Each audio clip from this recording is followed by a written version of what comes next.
Die Here moedig ons aan deur sy gees. Daarom moet ek en jy luistertye skep om die Here se inspraak in ons gees te hoor, om aangemoedig te word om beter Christene te word. Laat mense altyd beter agter as wat jy hulle gevind het.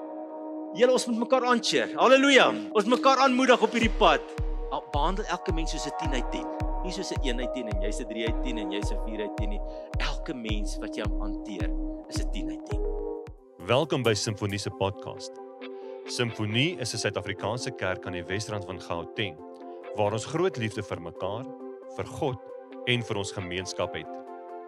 In ooreenstemming met 2 Timoteus 3 vers 16, glo ons die Bybel is geïnspireer deur God en is bruikbaar vir lering en regstelling, sodat die kinders van God voorbereid sal wees om in die waarheid elke goeie werk uit te kan doen.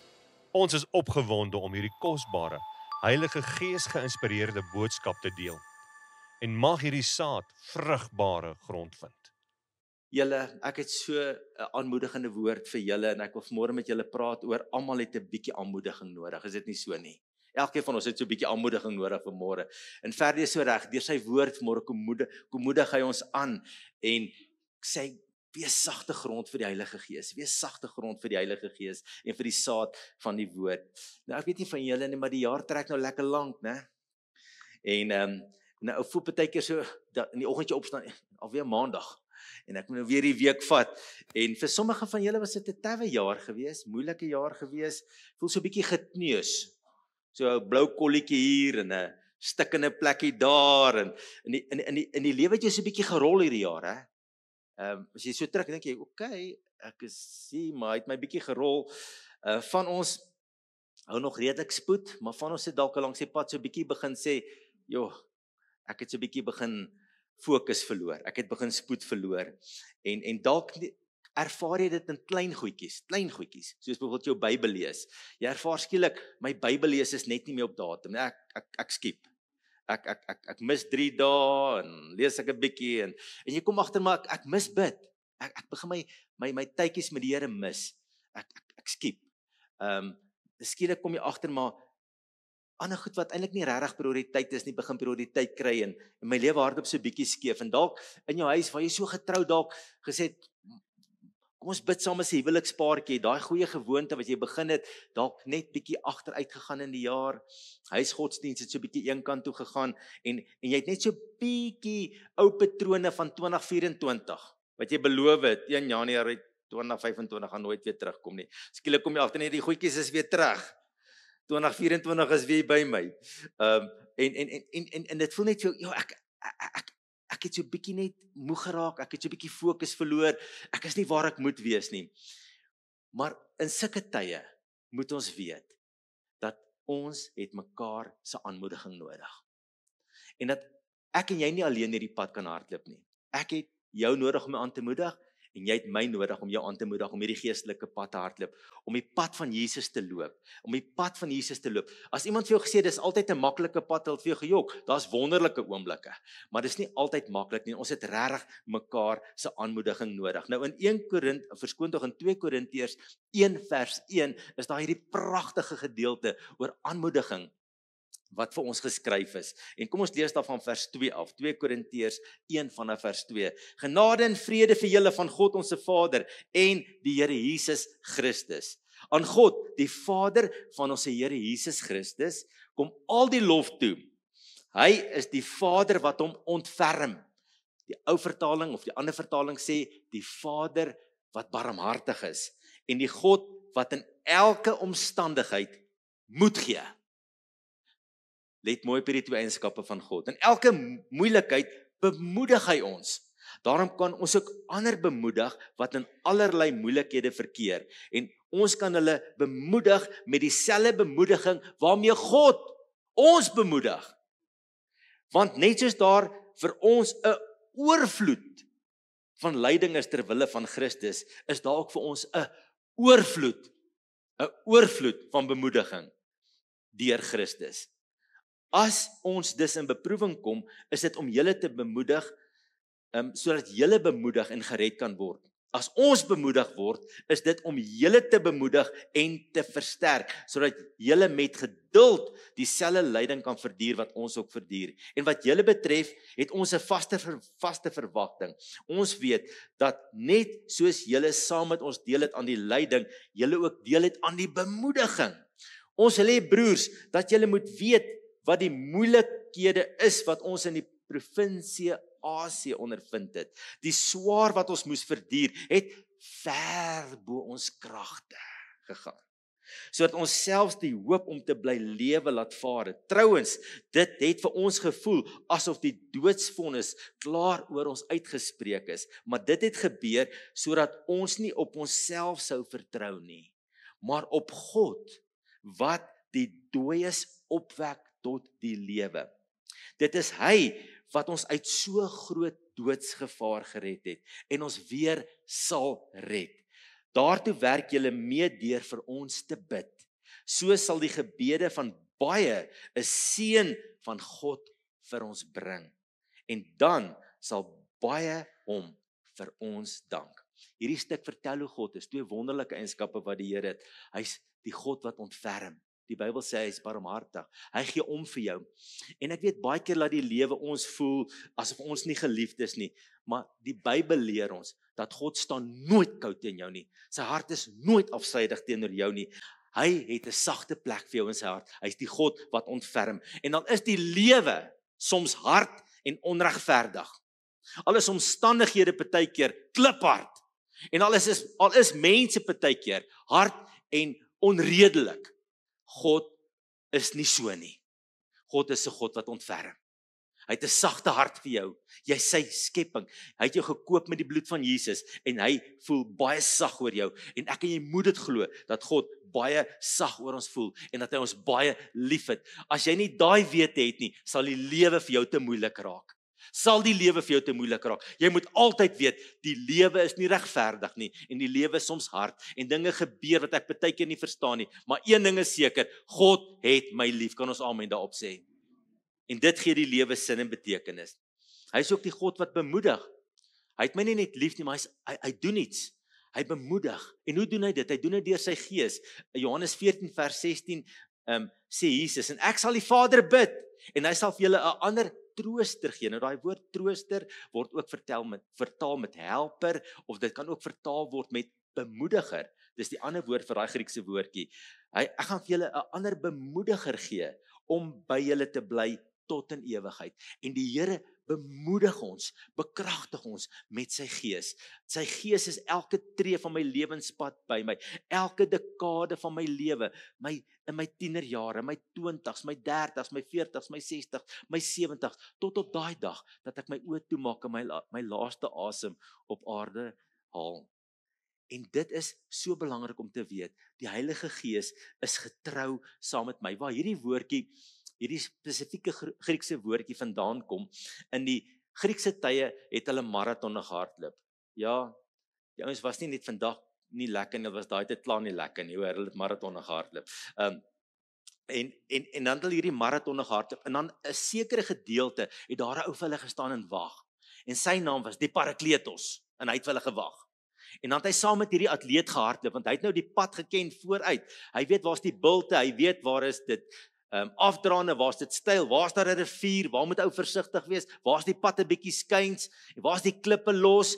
Hierdie Parakletos, dit was die begin van hierdie Griekse naam, wat saam met hierdie maratonatleet gehardloop het, hierdie bemoediger, en hy het saam met hierdie ou gehardloop, en hy het gesê, toe maar is nie meer ver nie, hier om die draai, daar oor die bult, dan is ons by die wenpaal.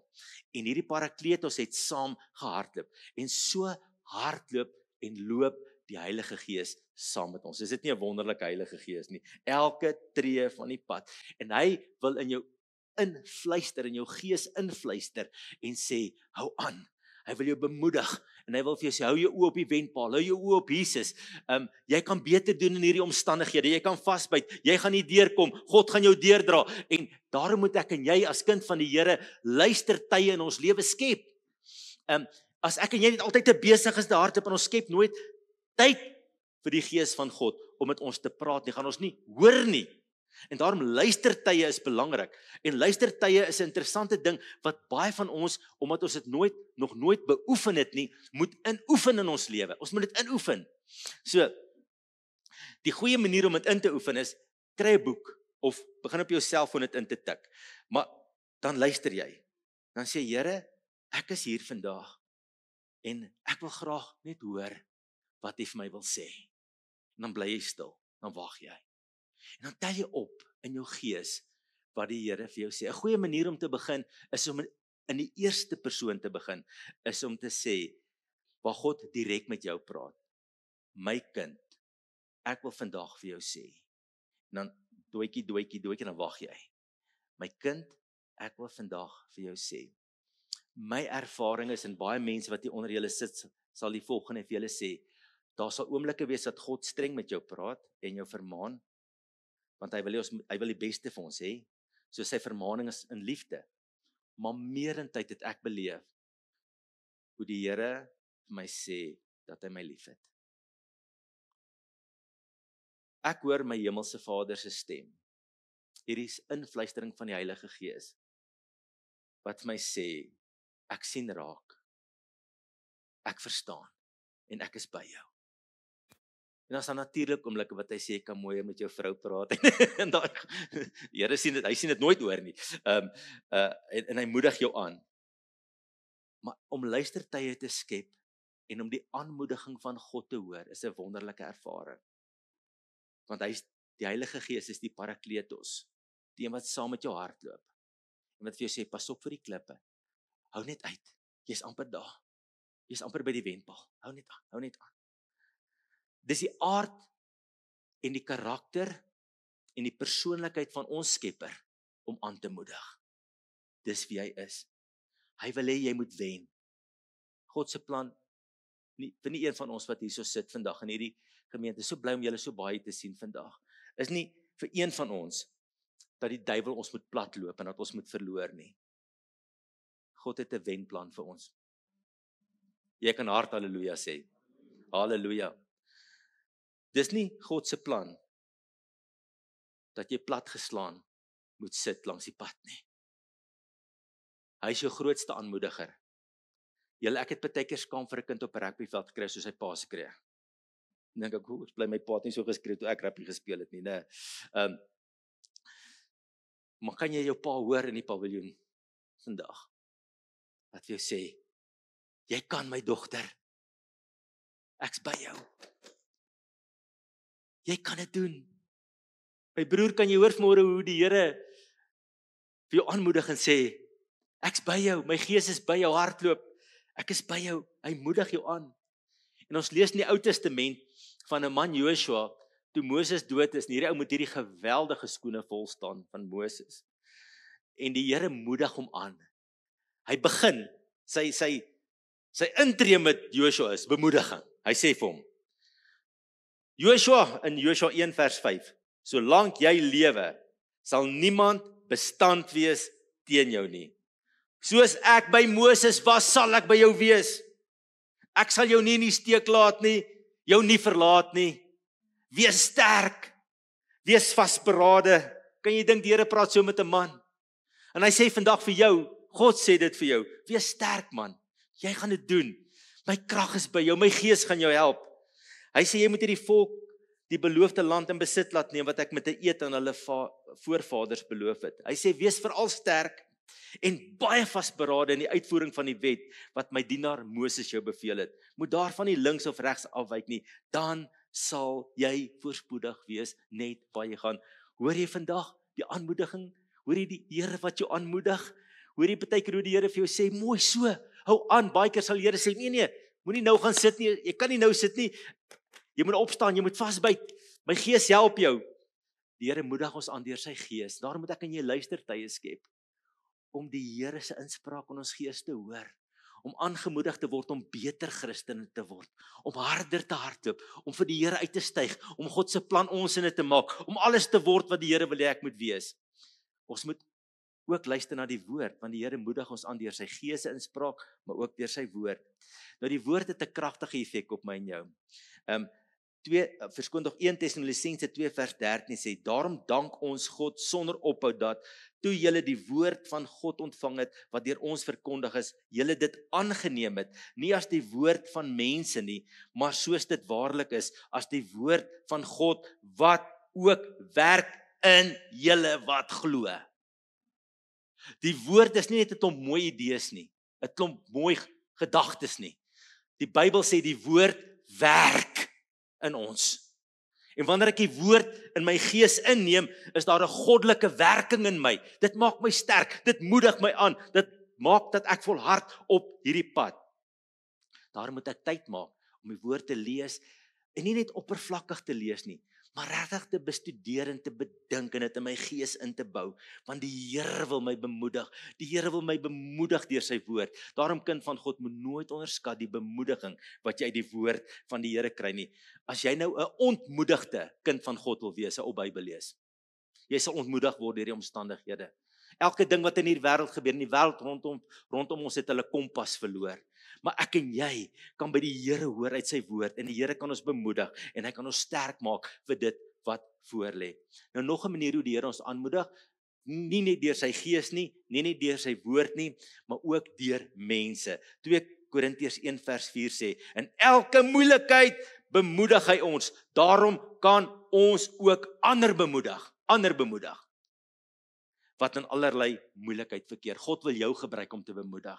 Die Here het jou deur goed laat gaan, jy het goed ervaar, en jy het die bemoediging van God ervaar, en nou kan jy ander mense bemoedig. Ek dank die Here in my lewe, dat mense my bemoedig het, op strategiese plekke in my lewe, toe het my gevoel het, dis te swaar hierdie, ek gaan nie deurkom nie, toe ek hartseer beleef het, en vrae gehad het, dat mense jou bemoedig het.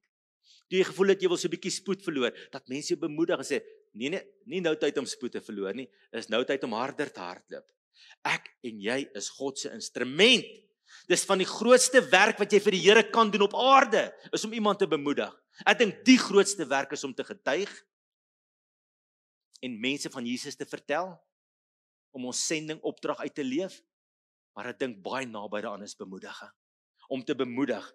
Dis een van die kragtigste wapens in die arsenaal van die kerk van die Here, is die wapen van bemoediging. Dit verbreek die houvas wat die duiwel op mense het, wat mense voel hulle kan nie en hulle is nie goed genoeg nie. Die wapen van bemoediging, want ek en jy dra so die Here se hart, ons Vader wat bemoedig, sy hart uit na mense toe, hy is 'n bemoediger. Nou hoe kan ek hierdie bemoediging uitleef, hierdie aanmoediging uitleef teenoor ander mense? Nommer 1, ek moet kies om 'n bemoediger te wees. Dit moet 'n keuse maak, dit moet 'n lewensingesteldheid wees wat ek het, is om te sê, dit is hoe ek gaan lewe. Dis hoe ek gaan lewe. Ou Dr. Moller, wat hierdie kerk se leier was, baie jare terug, het altyd gesê, laat mense altyd beter agter as wat jy hulle gevind het. Laat mense altyd beter as wat jy hulle gevind het. Dis 'n ingesteldheid. Elke mens wat op my pad kom vandag, gaan ek beter agterlaat. Elke mens. Dis my goddelike roeping wat ek omhels in my lewe. Ek gaan mense nie slegter agterlaat nie, maar gaan hulle beter agterlaat. Kind van God of nie kind van God nie, ek gaan hulle beter agterlaat. Hebreërs 10 vers 24 sê, laat ons ook na mekaar omsien, deur mekaar aan te spoor tot liefde en goeie dade. Ons moenie van die samekomste van die gemeente af wegbly, soos partyse gewoonte is nie, maar mekaar eerder aanmoedig om daarheen te gaan, en dit des te meer na mate julle die oordeelsdag sien nader kom. Omsien is 'n baie interessante woordjie. Julle moet na mekaar omsien. Dit is om op te let, om fyn op te let wat rondom jou aangaan. Die Bybel sê, ons moet oplettend op my broer en my suster rondom my wees. Ek moet oplettend wees, mense in my lewe, wie se skouers begin hang. Jy sien dit subtiel. Jy begin tussen die lyne te luister wat mense sê. Jy sien mense se oë, die glinster gaan weg. Jy sien mense begin sleepvoet loop. Jy sien mense begin wegraak net by die kerk. Hulle raak net weg. En jy is bekommerd, maar jy let op. Jy let op wat aangaan. Jy sien mense is onder 'n aanval van die bose. Moenie dink die bose val nie mense aan nie. En jy sien, daai mense is 'n teken vir die vyand. En jy kom agter, iets is nie lekker nie. Jy begin oplet. Mense begin net bietjie dryf. Maar jy let op. Jy let op dat iets is verkeerd. Nou sê die Bybel, om te sien beteken om op te let. Dit beteken om so om te gee, dat ek toetree en dat ek aanmoedig. Dat ek sê, kom, ons kan beter. Die Here het 'n plan met jou lewe. Kom ons byt vas. Kan ek saam met jou 'n bietjie gesels en ons stap hierdie pad saam met mense. Want daar is mense, soos Paulus skryf in vers 8, wat dinge verduur wat ver bo hulle kragte gaan. Amen. Ver bo hulle kragte gaan. En ek en jy is nie net op ons eie belang ingestel nie. Partykeer net 'n vriendelike handdruk en 'n kyk in die oog om te sê, ek so bly saam met ons vandag. Het jou lanklaas gesien, maar is goed dat jy hier so is. Wonderlik, is 'n kragtige wapen in die hand van die Here. Hoekom doen ons dit? Want ons is met ernstige goed besig, né? Paulus skryf in Hebreërs, baie mense sê hy het nie Hebreërs geskryf, dit maak nie saak wie dit geskryf nie, maar Hebreërs 10 vers 25 sê, des te meer julle die oordeelsdag sien naderkom. Daar gaan 'n dag kom dat jy voor Christus gaan staan.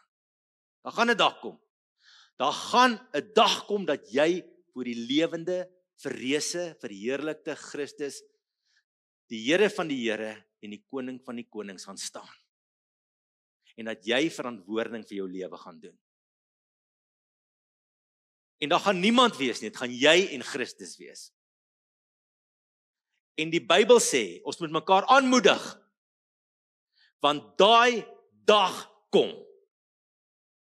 En ek wil jou aanmoedig, en jy moet my aanmoedig, dat as ons daar staan, dat ons hoor, mooi so goeie en getroue diensknegt.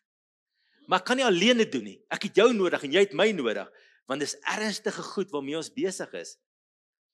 Maar die waarheid van die kerk is 'n aanmoedigende familie, 'n aanmoedigende gemeenskap. Ons is mekaar se grootste aancheerders, né? Kom aan, vat hom. Ons moedig mekaar aan.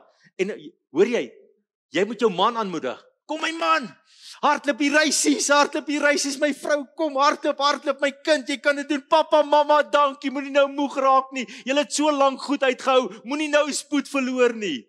Want die duiwel gebruik enige ding in die wêreld om jou spoed te laat verloor. Hy gebruik 'n ontakvolle Christen. Hy gebruik 'n situasie. Hy maak van 'n mol so op 'n berg. Julle weet mos, hy's goed daaraan. En goed gebeur, jy is teleurgesteld, en 'n gebed word dalk nie beantwoord soos wat jy dit wou gehad het nie, en dinge werk nie uit soos wat jy dit wou gehad het nie, en jy is ontmoedig. Maar ons moet mekaar aancheer en sê, hardloop. Ek dink altyd, ek het mos een Comrades gehardloop. Gelukkig het niemand ooit geskree, hardloop vetty nie, maar dan sou ek hulle geslaan het, né? Maar ek is alright, hulle kan dit ook geskree het, né? Maar dit is, julle, ons moet mekaar aancheer, halleluja, ons moet mekaar aanmoedig op hierdie pad, ek dink dis een van die wreedste dinge wat ons kan doen, is om mekaar nie aan te moedig nie. Ons almal het 'n uitdaging vandag, ons almal het die Here nodig, en die Here wil jou gebruik in 'n aanmoedigingsproses. Los mense beter as wat jy hulle gekry het. Laat mense waardevol voel asseblief. Moedig hulle aan. Die wêreld het 'n manier om mense af te breek. Veral geringe mense word afgebreek in ons samelewing. Moet nooit 'n geringe mens geringskat nie. Is dit nie so nie? Nooit swak behandel nie. Ons gemeente is 'n gemeente wat mense optel. Almal van ons. Pastor Jacques preek altyd so mooi, hy sê, sit 'n 10 op mense se kop. Behandel elke mens soos 'n 10 uit 10. Nie soos 'n 1 uit 10 en jy's 'n 3 uit 10 en jy's 'n 4 uit 10 nie. Elke mens wat jy hanteer is 'n 10 uit 10. Dis hoe ons met mense werk. Dis hoe ons mekaar aanmoedig, is om mekaar waarde toe te ken. Ons almal respekvol te hanteer, om mekaar waardig te hanteer. En pas op tog. Veral ons linkerbrein ouens wat analitiese denkers is, het 'n groter uitdaging op hierdie gebied. Want julle liefdestaal is om dinge reg te maak, om foute uit te wys. Dis net wie julle is. Dis hoekom jy 'n boekhouer en 'n ingenieur en al hierdie jobs het, né, want jy maak foute reg. Maar baie keer het linkerbrein mense hierdie geneigtheid om op die foute te konsentreer. Want dis nie dat jy sleg bedoel nie, jy wil help, jy wil beter maak. Maar partykeer wys jy so baie op mense se fout dat hulle skoon moedeloos raak. En linkerbrein mense het nogal 'n groter uitdaging om te fokus op nie die kolletjie op die papier nie, maar op die papier. Die linkerbrein sê, wat soek jy die kolletjie hierso? En baie keer as iemand heeltyd op jou kolletjie wys, verloor jy spoed. En ons moet mekaar begin aanmoedig en sê, ek sien raak wie jy is en wat jy kan word in die Here. En moenie net foutvinderig wees heeltyd nie. Weet julle, jare terug was daar 'n skrywer gewees, baie van julle het al sy boeke gelees, William Barclay. 'n Wonderlike skrywer gewees. En hy het gesê, een van die hoogste verantwoordelikhede van 'n Christen is om ander te bemoedig. Dit is maklik om mense se ideale uit te lag. Dit is maklik om koue water op ander mense se geesdrif te gooi. Maklik. Ja, dit is maklik om mense te ontmoedig. Daarom is die wêreld vol moedelose mense. Mense wat ander bemoedig en aanmoedig is daarom lewensnoodsaaklik. En dit is Christene se plig om sulke mense te wees. 'n Enkele woord van lof of dank of waardering of humor het al talle mense op hulle voete gehou as hulle knie wou knak. Geseënd is hulle wat sulke mooi woorde uitdeel. Mag ons mense op hulle voete hou. Kan ons net hande klap gee vir mekaar vandag wat saam in die kerk is hierso.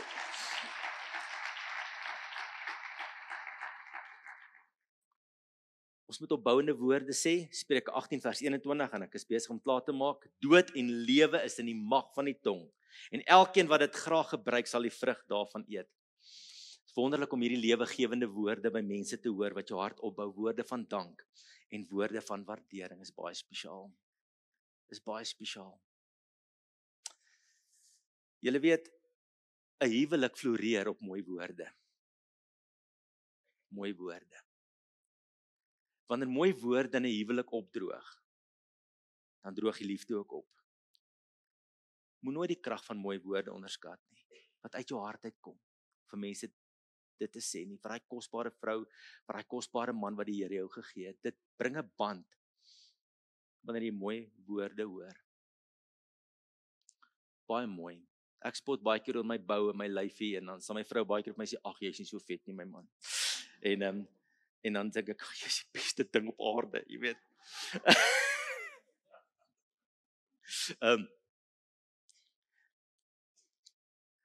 Julle weet, wanneer ons oor woorde dink, en jy wil iemand regtig gaan bemoedig, wil jy nie partykeer 'n bietjie gaan bid oor 'n persoon nie, en sê, Here, gee my 'n woord vir iemand. Ek wil iemand gaan bless met 'n woord uit die hart. En gaan ontvang 'n woord by die Here, wat jy vir iemand kan gee. Julle is kosbaar om dit te doen. Dit kan baie keer uit die Bybel wees, maar ook 'n gedagte wat God in jou hart geplant het, om vir iemand te gee. En dan natuurlik bid vir mense. Dis 'n wonderlike ding om vir mense te bid, maar om saam met hulle te bid, is baie spesiaal. Paulus skryf in vers 11 in hierdie gedeelte, hy sê, julle bid en dit gaan 'n seën bring, en baie mense gaan God dank daarvoor. Maar is wonderlik om saam met 'n vriend te kniel. Daar's wonderlik, dit is kosbaar om saam met iemand die knie te buig, en vir iemand te gaan bid, en dis ek kom jou net seën in die naam van die Here. Ek wil hê jy moet 'n gewoonte aanleer, om so nou en dan, net saam met 'n broeder, 'n suster, 'n vriend, 'n medegelowige te gaan bid, en te kniel, en te sê, ek wil saam met jou kom bid. Moet dit nie nalat nie. Jy sal nooit weet wat dit beteken, om saam met 'n medegelowige te kniel, en net sê, Here, ek roep U aan vandag vir my vriend, ek roep my aan vir my vriendin, en ek bid dat die hand van die Here op hierdie persoon sal rus. Daar's 'n kragtige werking van God, wat daar losbreek. Daar's 'n man in die Bybel, en sy naam was Barnabas gewees, en hy leer ons dat woorde moedig aan, maar hy leer ons ook dat wanneer ek gee, moedig ek aan. Ek onthou in my lewe, was daar 'n paar sleuteloomblikke gewees, waar ek die Here nodig gehad het, finansiëel. En hoe die Here sekere mense in my lewe gebruik het, om op 'n strategiese oomblik iets vir my te gee. Ek dank God dat ek ook in my eie lewe, en daar gaan my een Robyn uit my kroon wat ek nou sê, die Bybel sê mos as jy voor mense gesê dis dit werk, maar ek praat dit om julle aan te moedig. Waar ek gesien het, hoe 'n gawe vir iemand so baie kan beteken. En iemand op die voorvoet sit. En baie keer moedig ons mense aan, nie net deur woorde nie, nie net deur 'n gesindheid nie, nie net deur 'n gebed nie, maar ons moedig mense veral aan deur te gee. Kom ons lees van Barnabas in Handelinge 4 vers 34. Nie een van hulle het gebrek gely nie. Want die wat grond of huise besit het, het dit verkoop en op die verkoop en die verkoopprys daarvan gebring en dit vir die apostels gegee. Die het dit dan uitgedeel volgens elkeen se behoefte. Josef, 'n Lewiet wat op Siprus gebore is en wat deur die apostels Barnabas genoem is, want dit beteken iemand wat mense moet inpraat. Hy het ook die grond wat hy gehad het verkoop en die geld gebring en dit vir die apostels gegee. Hierdie man was 'n bemoediger in sy woorde, maar hy was meer as 'n bemoediger met sy woorde. Hy het ook gegee. En jy sal nooit weet wat dit beteken wanneer jy dalk vir iemand 'n sitkamerstelletjie koop nie, of 'n bed. Maar ons moet luister na die Heilige Gees, want die nood om ons is in 'n see van nood op hierdie oomblik. By elke robot staan mense, oral staan mense. Dit voel vir jy verdrink in 'n see van nood vandag. Maar ek en jy moet die Heilige Gees hoor en sê, waar moet ek help, Here? Want ek kan nie oral help nie en jy kan nie oral help nie. Maar ek en jy moet weet, ek en jy die vermoë om mense op die voorvoet te sit. Om dalk vir hulle R1000 te gee, of meer of minder. Dalk vir hulle 'n karretjie wat nie meer gebruik word nie, te gee. Om dalk 'n paar maande hulle huur te betaal. Of om 'n geyser wat gebreek het, reg te maak. Ek en jy sal nooit weet hoe dit die waardigheid aan 'n gesin teruggee nie. En hoe ons mense op die voorvoet sit nie. En as jy ekstra het in die maand, en jy het ekstra in die jaar, mag jy altyd 'n vrygewige mens wees. Want vrygewige mense bemoedig. Dit sê vir iemand in die donkerste van oomblikke, God het jou nie vergeet nie. En mag ons sagte hart hê. Want ons saai, ons strooi nie rond en bond en gee sommer net voor die voet nie. Nee. Jy dink mooi voor jy gee en hoe jy gee, want jy wil gehoorsaam wees aan die Here. Ek wil afsluit met 'n baie mooi verhaal wat ek raak gelees het. Ek is so bly ek het hierdie verhaal raak gelees. Dit het my hart so diep geraak. En ek wil afsluit met hierdie punt van moet nooit onderskat wat die rimpel-effek gaan wees van jou daad van bemoediging nie. Of dit nou is deur 'n aanmoedigende woord, of dit nou is net deur 'n liefdeshandskud of 'n vriendelike drukkie, of dit is om te gee of dit is om te bid, moet nooit die rimpel-effek in die koninkryk van God onderskat wanneer jy 'n daad van bemoediging doen nie. Ek lees hierdie verhaal van 'n meisie, 'n klein dogtertjie, haar naam was Hattie Wyatt en sy het in die VSA gebly. En in daardie tyd was daar verskriklike armoede in Amerika gewees. En die dogtertjie het buite by die kerk gestaan en die kerk was vol en die sonnaarskool was al vol en sy het verslete kleertjies gehad en sy was baie arm gewees. Kom uit 'n baie arm familie uit. En sy het daar gestaan en sy het gehuil want sy wou graag sonnaarskool toe gaan. Maar dit was so vol, daar was nie plek vir haar gewees nie. Die dominee Conwell, het daar verby gesien die dogtertjie wat daar staan na buite, was baie mense, was regtig nie plek vir almal gewees nie, almal kon nie inkom nie. Julle kan self die storie gaan lees, ek gaan nou vir julle sê wat die storie se naam is. En hy het by haar gekom en hy het gesê, hoekom huil jy? En hy het gesien, haar klere is stikkend en verslete, en hy het haar gevat, en hy het sê, kom, oom gaan jou kinderkerk toe vat, ek gaan jou sonnaarskool toe vat. En hy het haar gevat. En sy was diep geraak gewees deur hierdie gebaar wat aan haar getoon was. En sy was diep geraak. En sy daai hele nag as 'n klein dogtertjie het sy wakker gelê en gedink aan al die ander kinders by daai sonnaarskool wat nie plek het om sonnaarskool toe te kom nie. 2 jaar later het die dogtertjie ernstig siek geword en sy het gesterf. En hierdie dominee Conwell is ontbied. En toe hy kom en hulle het hom gevra om die begrafnisvaar te neem, het hulle vir hom 'n klein beursie gegee. 'n Stikkende beursie. En daar was 57 pennies daarin gewees. En in daardie beursie was daar 'n briefie gewees wat in kinderskrif geskryf was. Hierdie geldjie is om die klein kerkie te help om iets groter te bou, sodat meer kinders daarna toe kan gaan.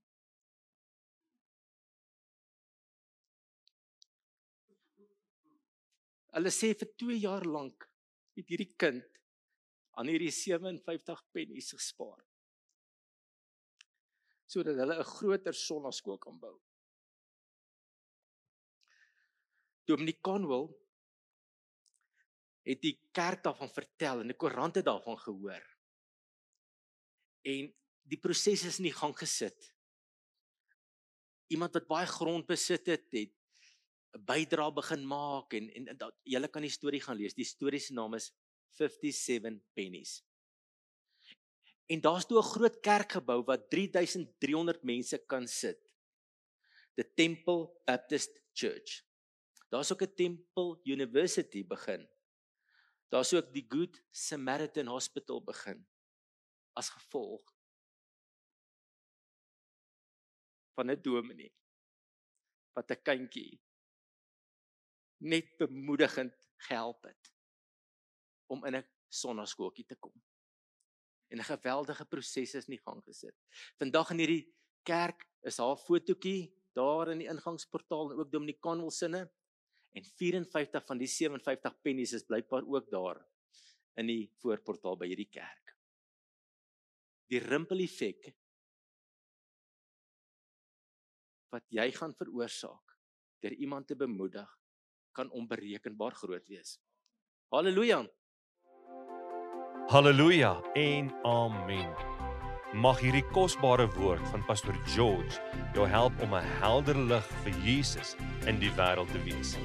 En mag die Heilige Gees jou herinner aan sy woord, sodat jy voorberei sal wees vir elke goeie